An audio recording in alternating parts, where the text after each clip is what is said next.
Почитувани гледачи, добро вечер.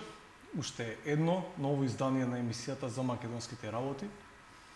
Вечерва ваш домакин сум јас, Славчо Круловски, а гостин ми е мојот драг колега, Нове Цветановски, новинар, издавач, публицист, главен уредник и директор на поранешен на Нова Македонија.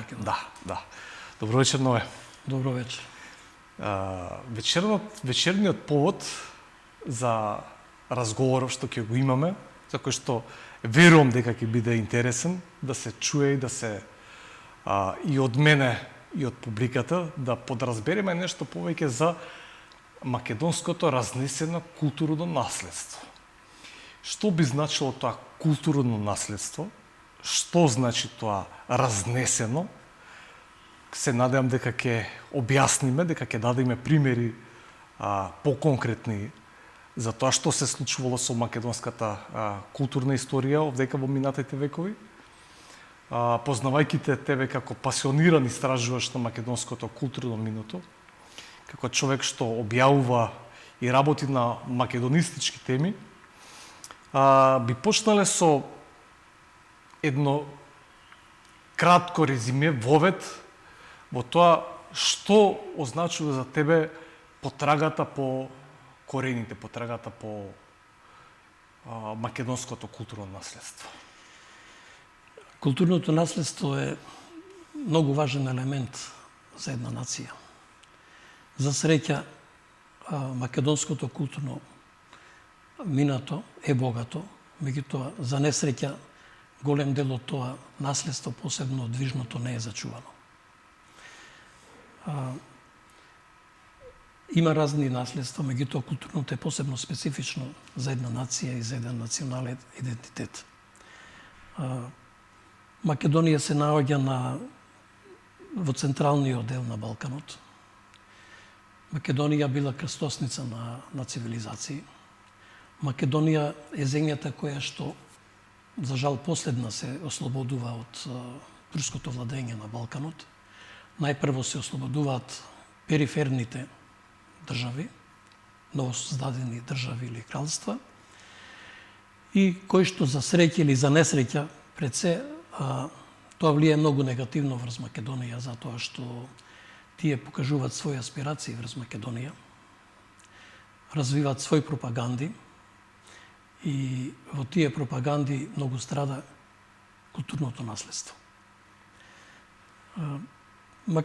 Македонското културно наследство има трагична судбина и поради тоа и поради други историски и општествени околности. Разнесувањето или разграбувањето или уништувањето почнува многу рано, уште по падот на Самоиловата држава. Тоа се веќе без малку тогаш 1000 години. Да. Тогаш се првите заради првите наоди или првите случаи или првите грабежи или уништување на наследството што создавано во Македонија. Многумина историчари на уметноста велат дека во Македонија, односно на Балканот и во Византија, се создава ренесанса пред ренесансата. Тоа важи за Македонија. Ако ги погледнеме старите средновековни ракописи од 11-тиот, 12-тиот, 13-тиот век, ќе забележиме дека има многу извонредни илуминации, тоа се извонредни ликовни дела. Потоа, фреско живописот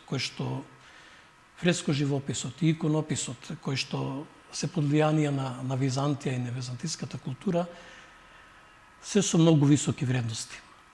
Во Македонија се откриени ракописи, дури пред 20-30 години, и така добро зачувани со извонредни илуминации, значи со извонредна ликовна опрема на тие изданија, со извонредни портрети или орнаменти. Тоа се старословенски, односно глаголски или кирилски? Има и малку има глаголски, преференствено се кирилски на кирилско писмо. Меѓутоа, уште во тој период, 2 века после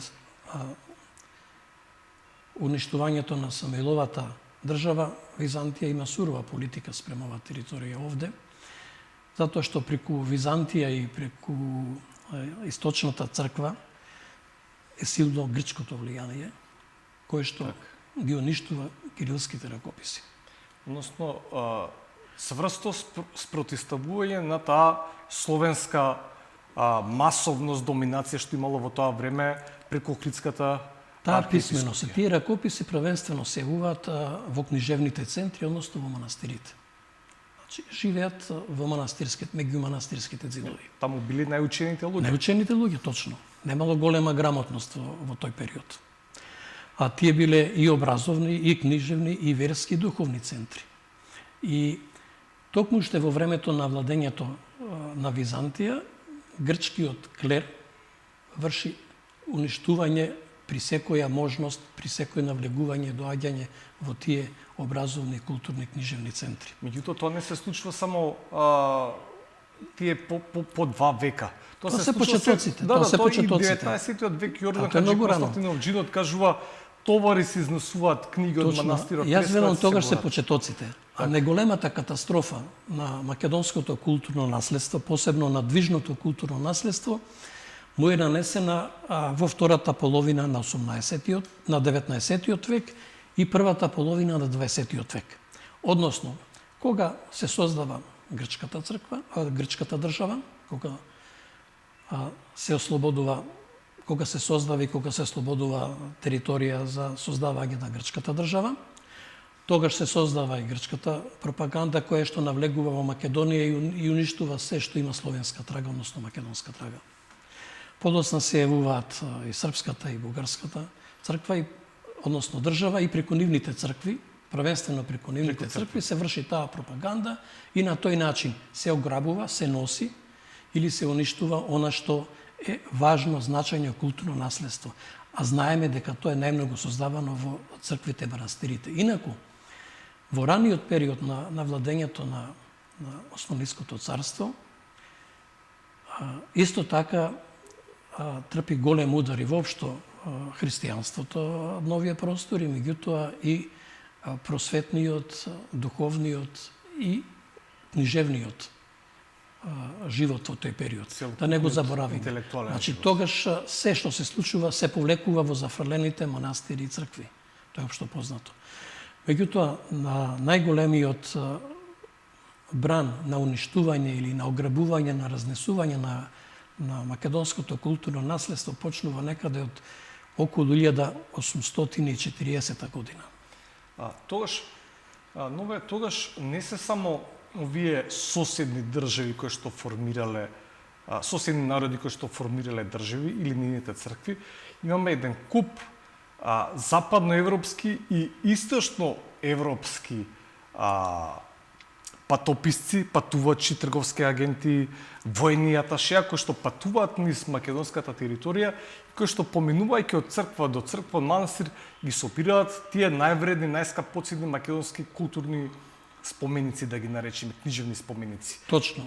Тие најчесто во првата фаза, посебно во средината на 19 век, се случајни авантуристи или патописци или не знам, љубопитници кои што од различни побуди и причини го крстарат Балканот или им е интересна екзотична Турција, односно екзотично турското богатство, екзотичниот Ориент и многу често запираат и во Македонија. Време на романтизмот. Ете така. Да. Меѓутоа, првиот организиран плански собирач на македонски ракописи од Хрватска, Антон Михановиќ. Тој всушност не дошло како собирач, бил како австријски конзул во Солун. Зборуваме за Антон Михановиќ. Антон Михановиќ. Кој период бидејќи го имаме? Средината, го имаме околу 1840 година. Значи тоа е 10, 15, 20 години пред Стефан Верковиќ. Да, пред Стефан Верковиќ. Кој што, ако Михановиќ е првиот, ово е во најголем размер. Тој е подоцна доаѓа. Тој подоцна е роден и подоцна живее, мислам 40-50 години подоцна живее и од Михановиќ. Меѓутоа интересен е случајот со Михановиќ. Михановиќ тогаш тој знаел дека тие ракописи може да ги продава. И тоа го правил. Тој ги продавал добро. Ги продавал и во Бугарија, и во Србија, и во Русија ги продавал.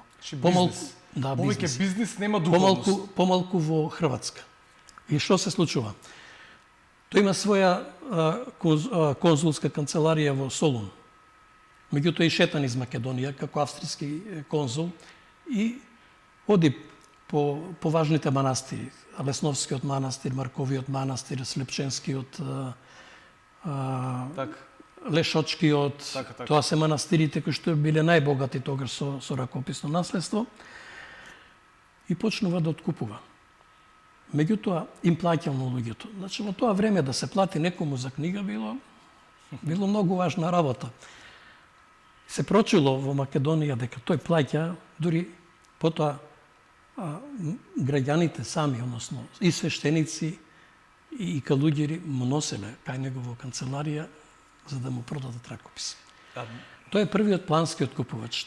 Нешто помислам, просто те прекинувам. Дали тоа значи дека кога македонското граѓанство самостојно го оттујува, го продава своето културно наследство, тоа тогаш ми кажува дали е ниска граѓанската свест и припадност? Не е. Што е, поради која причина? Тоа е финансиска причина или поради што тоа се случува? Во секој случај е финансиската причина. Меѓутоа не е доволно висока свеста за значењето.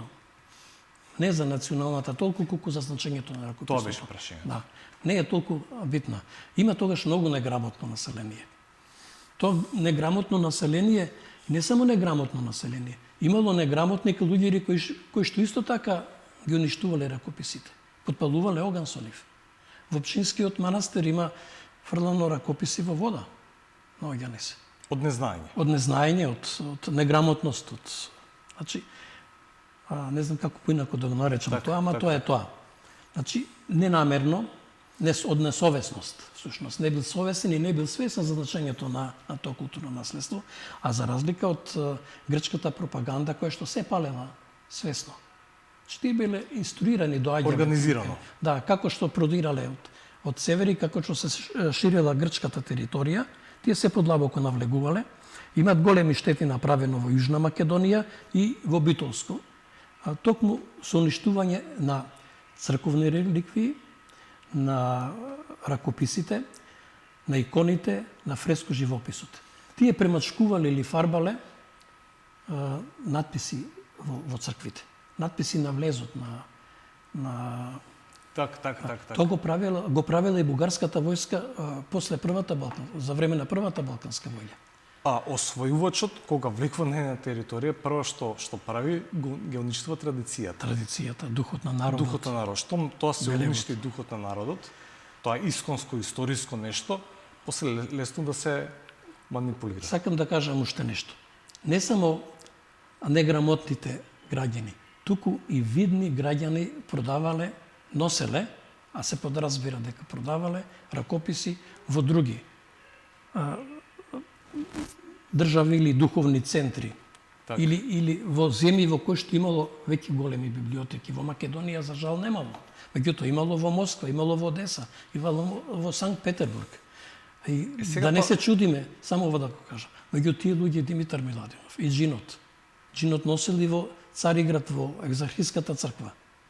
Давал. Меѓутоа носели во Софија, во Пловдив и за Русија. Меѓутоа, има и други. Спространов, Димитар Миладинов, сега не можам да се сетам на имињата, има неколку 5-6 видни имиња кои што исто така. Во овој момент вака се ми паѓа на памет, тоа може да значи нешто друго. Значи не само финансиска надокнада. Може да значи обид за зачувување на своето словенското благодарение на тоа се зачувани ракописи. Да, од страв дека можеби туѓоверниот освојувач ќе го уништи. Да. Може и тоа има влијание и благодарение на овие кражби кои што се случиле во Македонија. Значи разнесувањето не е толку лошо, палењето е лошо. Благодарение на разнесувањето на ракописното наследство и на другото, црковното, иконите, посебно монетите, археолошките предмети, благодарение на тоа разнесување тоа е зачувано. денес. Меѓутоа, од една страна е добро, од друга страна голем дел од тоа разнесено наследство не знаеме дека е од Македонија, односно оние кои што го чувале потоа, го држале, не го прикажуваат како наследство што потекнува од Македонија. Пишано е под некое друго име. Така. И Не пишува, има некои норми во има во некои музејската норми, работа. меѓутоа сум сретнал такви постари ракописи пишано на таков и таков јазик. Никаде не се споминува дека Од е. каде? Меѓутоа, Да, за секој од каде? археолошки предмет, за секоја црковна реликвија, за секој ракопис, мора да се има некои норми, некои стандарди во музејската археолошката обработка. Така е. Мора да стои податок од каде е најден, каде потекнува. За нив тоа го нема. Во Народниот музеј во Белград, поранешен народен, мислам дека сега има поинакво име, има толку артефакти од Македонија, толку многу ракописи, толку многу икони, монети и предмети, што само од нив може да се создаде еден посебен музеј на македонското културно наследство. Збирка. Да, не музеј, Музеј. не збирка, Не збирка, музеј. Музеј може да се создаде. Тоа е огромно, тогаш Тоа се огромни податоци. Огромно наследство. Тоа се многу огромен број единици на артефакти. Меѓутоа, само мал дел од нив се евидентирани како македонски експонати. Да ви кажам два примера. Во 1980 година во Белград е организирана една изложба, мислам дека беше по повод на Генералната конференција на ЮНЕСКО, што тогаш се одржа во Белград, една музејска изложба за средновековна Србија од 12 до 17 век. Тоа беше репрезентативна изложба со не многу предмети. Меѓутоа, тие не многу предмети, меѓу нив имаше 150 артефакти што потекнуваат од Македонија, а не беа прикажани во таа изложба. Не се прикажани во тој период. Ова е како пример.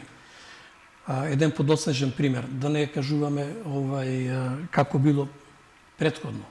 Има многу такви примери, односно сите кои што разнесувале го прикривале.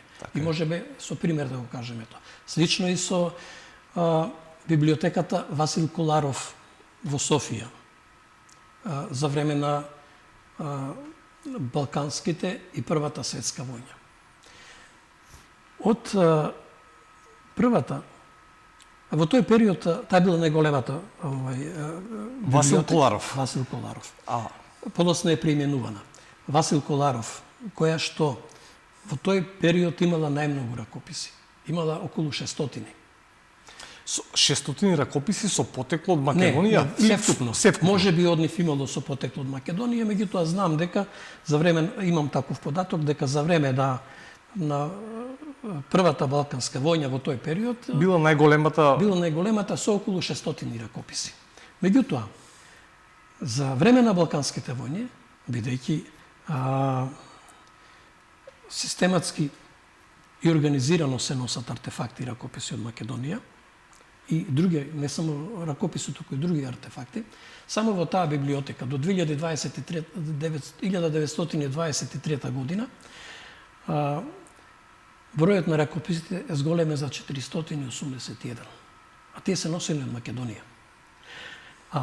Доаѓале посебни комисии. Една од тие комисии ги води Филов, тогашен директор на музеот во Софија. Тогаш во тој период, подоцна и премиер. Првата светска војна, постојано има некакви експедиции. Имала експедиции, шетале, кои што под државна капа и со помош на војската имале арамиски мисии. Тоа што е друго? Со народен збор кажано арамиска работа. Значи го краделе, го носиле, тоа што не можеле да го носат и го опустошувале. Има фрапантни примероци и се што е носено за тоа. Податоците што кажуваат? Каде има, во кои земји има најмногу изнесено македонско книжевно наследство? Најмногу во Софија има. Најмногу во Софија? Да, во Софија има. Тоа значи каде? Во неколку. Во Народната библиотека? Во Народната Климент Охридски? Во Бугарската академија? Јас сум го посетил ракописното оделение во библиотеката поранешна Климент Охридски, сега се вика Свети Климент Охридски, во Софија. И внатре необично чувството е, барем јас така го имав, Затоа што во тоа одделение нема ѕидови. Всушност има ѕидови од стари ракописи и книги. Многу добро средено и уредено. И тоа е најбогатата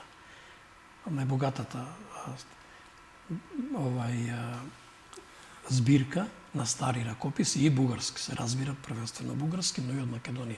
Таму има примерок и од првата печатена книга на Јаков од Камена река, учуваат. Од Венеција. Да, во таа збирка го има. Тоа всушност не е збирка, еден посебен дел, така многу убаво уреден, меѓутоа многу импресивен кога ќе се види таа бројка до таван горе со стари ракописи, значи не се гледат ѕид, се гледат само ракописи. Голем дел од тие се донесени од Македонија. Меѓутоа се носени и порано.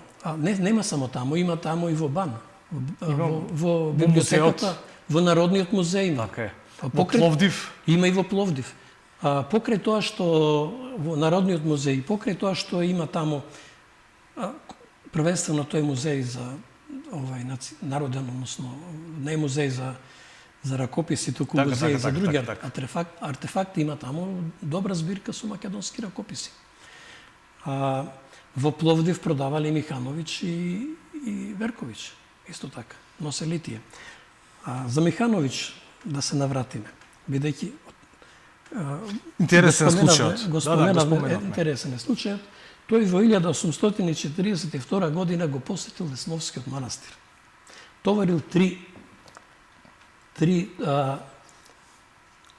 товари ракописи и ги донесол во Скопје. Му ги дале мештаните, му ги дале калуѓерите, свештениците. Не биле доволно свесни зашто ги зема каде ги носи, ама тој бил конзул, веќе познат. Тоа мислам дека било во раната фаза кога се прочуло дека откупува, дека дава пари за ракописите и дека оди. Значи, тие не биле откупени, туку собрани на некој начин, дека ќе ги носи на подобро место каде што за чување. За чување, каде што учени луѓе ќе ги гледаат и така натаму. Некој ги подучил дека тоа не е добро, дека е направена голема штета. Само од еден манастир 3 товари ракописи, но вистина е голема штета. Посебно зборувам, сега сакам и ова да го кажам, кога зборуваме за ракописи, кај македонското ракописно наследство, посебно кај она што е однесено надвор, има многу пергаменти. Пергаментот е многу скап на црниот пазар. Да се навратиме пак на Михановиќ. Да го објасниме сосем накратко и за гледачите да се добие впечаток што е разликата помеѓу пергамент и хартија. Да. И зашто поради тоа и е скап. Затоа што пергаментот е стар материјал, редок материјал, оригинален материјал кој што дамна го нема во светот. Меѓутоа пергаментот ги чува најстарите записи. Значи колку што е постар, пергаментот сам по себе е доказ дека е тоа стар ракопис. За еден лист пергамент на црниот пазар на запад се дава стотици илјади евра или долари за откуп. За откуп. Да, ова е како промене. Инаку, ова сакам да го кажам. Вредноста на културното наследство не се изразува во пари. Никогаш. И не сме. И тоа е... Меѓутоа, се изразува само на црниот пазар. А црниот пазар работат во Македонија и се уште работи, за жал. Се уште работи. Еден пример ќе кажам. Во почетокот на 90-тите години, мислам дека беше 1992 година, тоа беше период кога јас најинтензивно го следев ракописното предсе и културното наследство. Имаше една иницијатива во Скопје, бидејќи Македонија тогаш се самостои, сакаше да покаже своји вредности од своје културно наследство. Имаше една иницијатива да се изложат највредните ракописи во Националната библиотека Скопје. И од државата беше побаран од Руската библиотека Владимир Илич Ленин, кај што така тогаш се викаше, каде што има најмногу македонски ракописи и словенски ракописи. Сега зборуваме за Русија. За Русија сега. За македонско културно богатство во Москва. Сакам да го кажам овој пример за богатство. И Македонија побара 15 ракописи кои што се чуваат во библиотеката Владимир Илич Ленин. И тие русите рекоа во ред, ќе ги дадеме, меѓутоа мора да се плати осигурување, ова се стари ракописи. Македонија не можеше да го плати осигурувањето. Зошто? Толкава сума? Не, затоа што вредноста, осигурувањето се одредува врз основа на некаква проценета вредност. Руските власти, руските институции проценија дека тие 15 во тоа време, 92 година, дека тие 15 ракописи вредат 70 милиони долари. Значи Македонија требаше плати осигурување на 70 милиони на икони кои што се осигурени на 70. Само за да ги донесе. Да, да ги изложи. За да ги изложи и да ги врати. Ама за осигурувањето не, вредноста им беше толкова. На таа вредност требаше да се плати осигурувањето. Осигурувањето беше неколку милиони евра. Не знам точно која беше. Тој податок не го знам сега, веројатно сум го заборавил. И се знае како оди принципот на осигурување на некаква вредност. Значи Македонија не беше во можност да плати високо осигурување кое што веројатно беше од неколку милиони долари и тие ракописи не беа донесени во Скопје од 92 година. Ова е податок за вредноста. Колку може да вреди.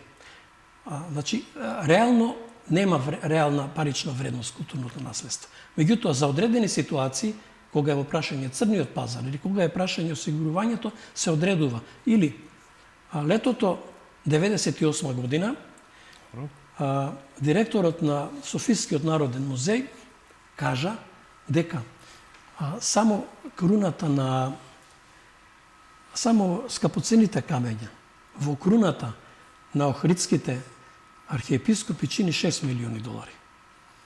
Само тоа. Само тоа. Тоа е навистина вреден артефакт, круната на охридските. Инаку, овој податок што го кажувам, е интересен и од друг аспект. После Балканските и Првата светска војна се претпоставуваше дека голем дел или најголем дел од однесеното, а зачувано ракописно и друго културно наследство се чува во Софија. Меѓутоа само се претпоставуваше, а беше недостапно за македонските истражувачи, за македонските. Како би го дознале? Да, како би го дознале? Меѓутоа тогаш се испушти директорот на музеот на Народен музеј за Софија и откри. Значи ненамерно тој откри дека е таму круната. Тоа беше повод, јас тогаш се зафатив со пишување на серија за разнесеното културно наследство. Тоа беше есента 98 година, кој што ја публикува во Нова Македонија, каде што работев и каде што тогаш беше многу поддржувано истражувачкото новинарство, кое што за жал денес го нема. Не ја докажав приказната за Механовиќ. Да, чуеме. Тој е австријски конзул, а првиот плански собирач кој што се крие зад конзулската функција. Тие трите товари ги донесол ги си заминал, ги однесол од тоа. Меѓутоа, кога некој ги подбуцнал локалните жители, тие се побуниле, слушнале дека Михановиќ со тие три товари стигнал до Скопје. И тие по него го следат и му се пожалиле Навзи Паша во Скопје дека им ги зел ракописите. И тој го стопирал изнесувањето на тие трите товари. И што се случува? Михановиќ со своите итроштини успел некако да зачува 17 ракописи. Другите три товари така не се знае кај завршиле. Завршиле вамо таму низ Скопје. Значи многу од нив можеби не се зачувани. Значи тие вака. Што се случува со тие три товари не се знае. Не се знае. Од тие три товари 17 ракописи зачувани се каде се наоѓаат тие, така се знае? Во Хрватска. Во Хрватска. Да. Михановиќ починал 1861 година. Тоа е година поврзана и со браќата Миладиновци. Така е. Да. Кога пред да почине тој, бидејќи бил во години, непосредно мислам дека 2 години пред да почине, тие му ги ракописи што тој ги имал збирките, а тој продавал пред се, па и нешто подарувал, кога веќе го засетил рускиот, бугарскиот, српскиот пазар, и имало за себе тие што биле неговите, што си ги зачувал за себе, му ги подарил на бискупот Јуреј Штросмајер. Уште една врска со Македонија. Со Македонија. Му ги подарил нему. Меѓутоа, тој тогаш не бил многу заинтересиран. Ги чувал кусо време и тој ги подарил на на едно хрватско учено друштво, не знам точно како се вика, од кое што подосна произлегува Загребската академија, а подосна ЈАЗУ или ХАЗУ, Хрватската академија на науките и уметностите. И благодарение на тие ракописи што ги оставил денес во Хрватската академија на науките и уметностите има 38 македонски ракописи. Кај нив. Да. Меѓутоа тоа има се и знае годината на контактот на Михановиќ со Штросмајер? Да. Мислам дека е 1000 не ти имале контакт. Меѓутоа ме прашуваш за годината на подарување. На подарување. Мислам дека е 1559 1800. 1859 1860 година. Тоа се годините. Тоа е можно е блиско до периодот кога Константин веќе после оди таму, Константин оди за зборник. За зборник, да. така. Значи претходно има некоја предпоставка дека има добиено околу 200 ракописи. Меѓутоа тоа е предпоставка, јас немам во моите вакви новинарски истражувања на времето, не сум дошол до тој податок, меѓутоа мислам дека има околу 200. Дел од тие ракописи се и во други институции. Меѓутоа најголемата збирка негова се е во ХАЗУ, во Хрватската академија на науките и уметностите, ама има и во македонски ракописи, мислам 16, не сум сигурен за точниот број, ама помалку се. Има и во Националната и универзитетска библиотека во Хрватска. И кај нас има во Националната библиотека овдека и универзитетска, кој што дел од нив и веќе се дигитализирани. Ама само дел. А меѓутоа, вака сега. Колку има во Националната? Во Националната библиотека има 400 и нешто, така. Сега не го знам точниот број, бидејќи последниве две децении јас не ја следам ова проблематика, последниве 2 децении и повеќе можеби, јас не ја следам ревносно оваа проблематика. Меѓутоа, порано беа 400 ракописи пред 15 на години во библиотеката. Сега се над 400. 470. Така мислам, не сум сигурен овие. Бројката сигурно расте. Расте бројката, ама не многу. Затоа што во 90-тите години човекот кој што водеше грижа за ракописната збирка во библиотеката, доктор Михајло Георгиевски, многу често одеше на истражувања по македонските цркви и манастири, се уште прибираше нешто. Тој од таму се оние изданијата, големите словенски ракописи од Македонија во повеќе томови. Прво Мошин ги работеше тие книги, па потоа Михајло Георгиевски ги работеше.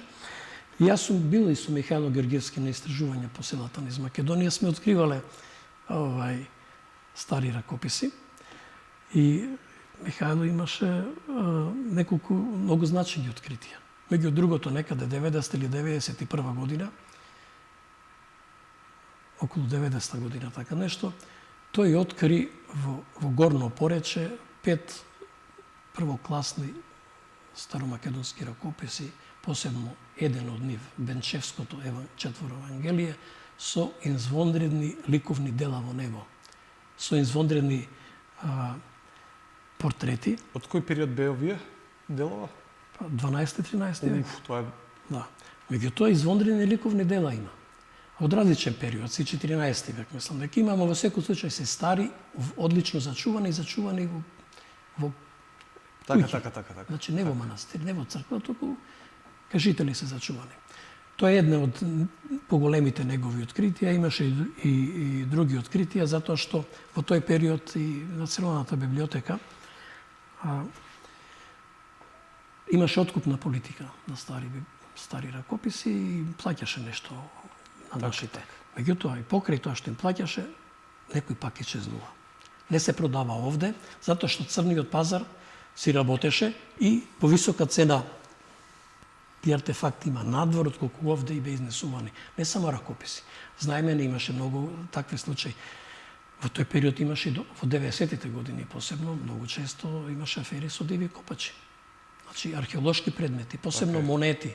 Има неколку монети, збирки на монети кои што се изнесени надвор. Најголемата позната потекнува од Штип.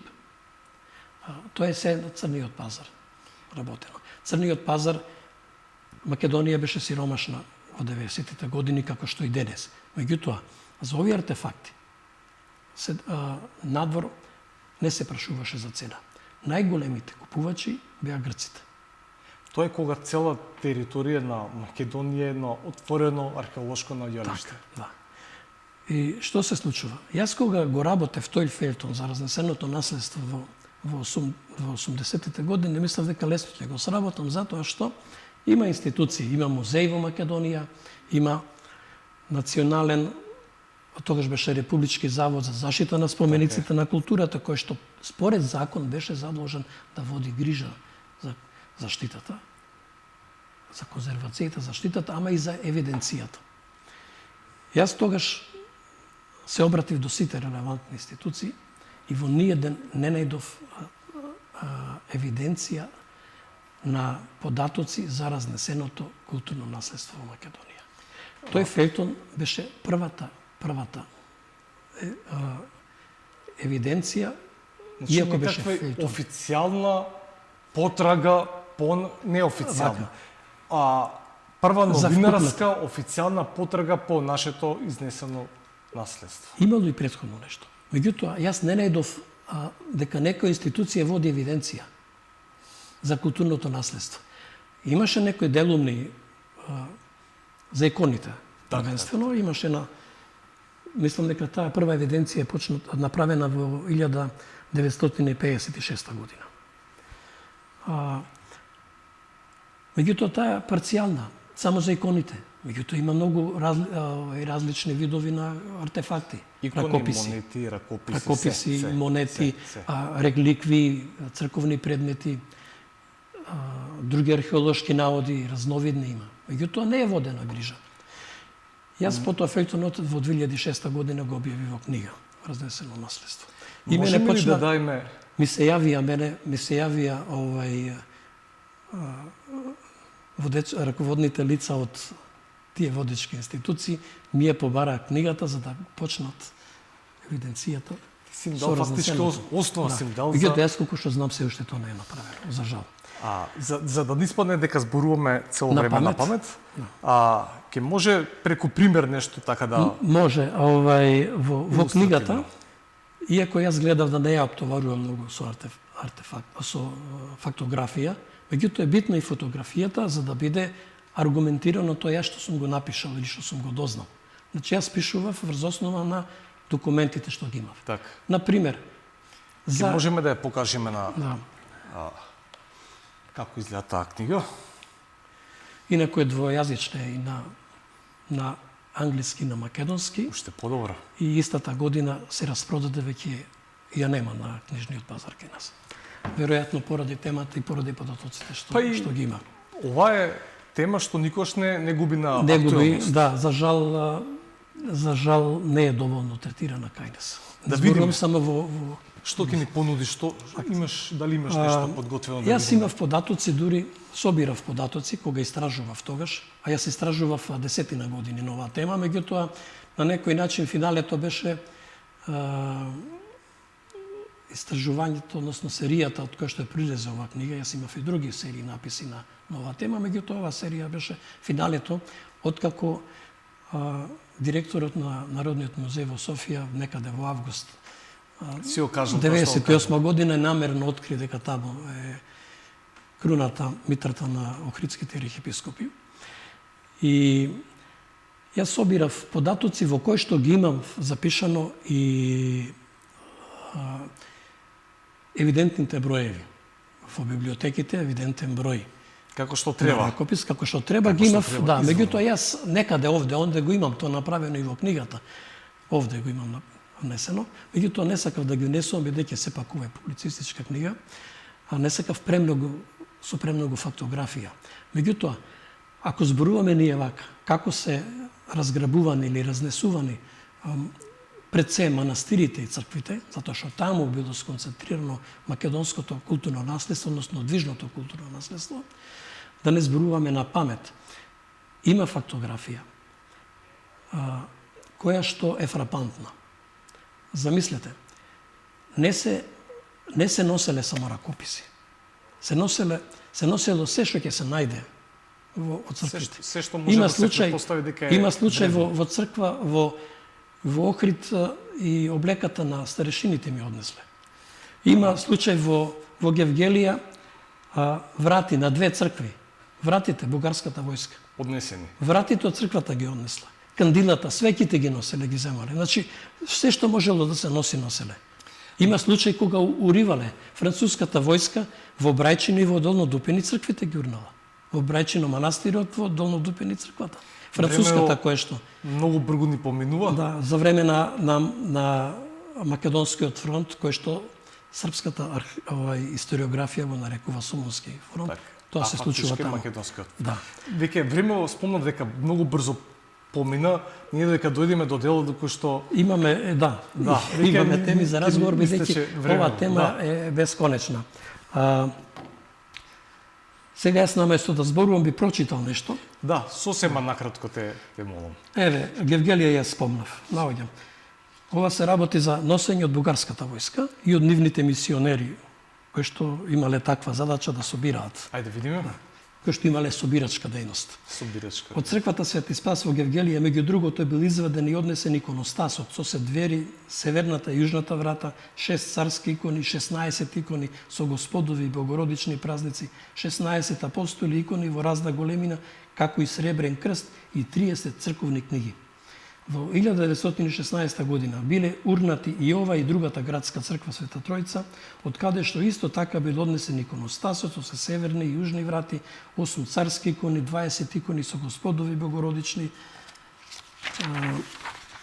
празници, 14 апостоли икони со Христовото распетие, но и 30 црковни книги. Од Молненската црква исто така урната биле земени иконостасот со икони, двери, Свет крст, Свето Евангелие, оковано во сребро, 18 црковни книги. Од Грчишката црква, 8 големи царски икони и уште 5 во разна големина. Од црквата во Давидово, 10 разновидни црковни книги, а од Богданци 15 икони, од кои 5 големи тронски. Од црквата во Ѓавото, пак во 1917 година, биле однесени 36 икони, од кои 12 големи, Свето Евангелие, оковано со сребро, сите сребрени книги, а потоа црквата била разурната. Од Палјурската црква исто така, меѓу другото, биле земени 10 големи, 20 помали икони, Евангелие, црковните книги и иконостасот бил уништен во црквите во Стојаков и Богородица. Ова е како пример. Само пример. Јас имам наведено што е однесено конкретно, од која црква, од која село. Во најголем дел од Македонија, сега, сакам да кажам тука еден друг податок, како јас дојдов до овие податоци. За да го заокружиме разговоров, ќе ни кажеш како си дошол до овие податоци и уште едно прашање да ми даеш одговор сосема накратко, те молам, постои ли некаков начин барем дел од ова наследство да биде вратено? Тоа е многу тешко. Знаете што? Враќањето на културното наследство оди многу тешко и во светот, не само кај нас.